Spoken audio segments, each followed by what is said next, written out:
భాగ్యనగర ఒడిలో మరో మణిహారంగా నిలిచే కేబుల్ బ్రిడ్జి ఇవాళ ప్రారంభం కానుంది. పురపాలక శాఖ మంత్రి కేటీఆర్ ఈ సాయంత్రం 5:30 గంటలకు ప్రారంభించనున్నారు. ఇన్నాళ్లు ట్రాఫిక్ రద్దీలో చిక్కుకొని ఎంతో ఇబ్బంది పడిన నగరవాసులకు తీగల వంతెన అందుబాటులోకి రావడంతో మాదాపూర్, జూబ్లీహిల్స్ మధ్య ట్రాఫిక్ ఇబ్బందులు తగ్గనున్నాయి. హైదరాబాద్ అంటేనే మొదటగా గుర్తొచ్చేది చార్మినార్, బిర్యానీ. ఇప్పుడు ఈ జాబితాలో మరొకటి చేరనుంది.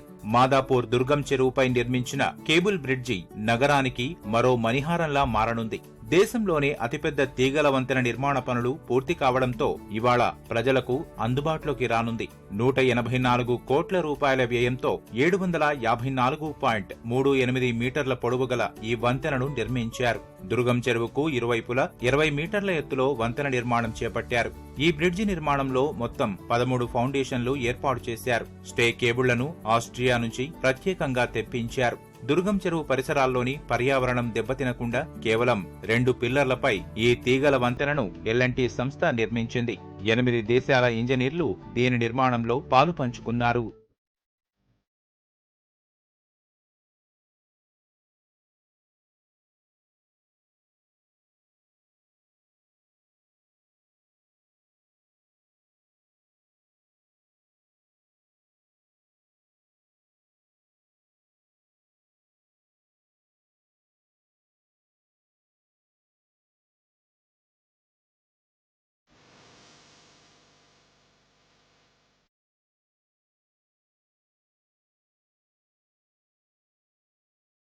బ్రిడ్జి నిర్మాణంతో మాదాపూర్, జూబ్లీహిల్స్ మధ్య దూరం తగ్గనుంది. హైటెక్ సిటీ, ఫైనాన్షియల్ డిస్ట్రిక్ట్ కు కేబుల్ బ్రిడ్జి ప్రత్యేక ఆకర్షణగా నిలవనుంది.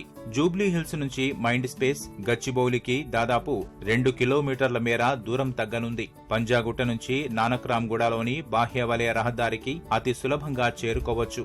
ఈ నిర్మాణానికి మరో ప్రత్యేక ఆకర్షణగా LED లైట్లు నిలవనున్నాయి. మొత్తం 40,000 LED లైట్లను దీనిపై అమర్చారు.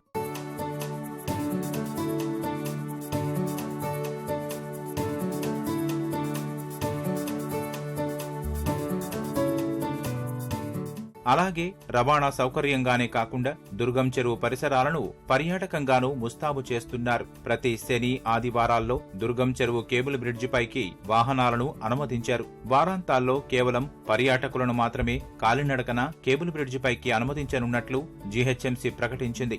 వాహనాలను నిర్దేశించిన స్థలంలో పార్క్ చేసుకుని దుర్గం చెరువు కేబుల్ బ్రిడ్జి పైకి కాలినడకన మాత్రమే వెళ్లాలని సూచించారు.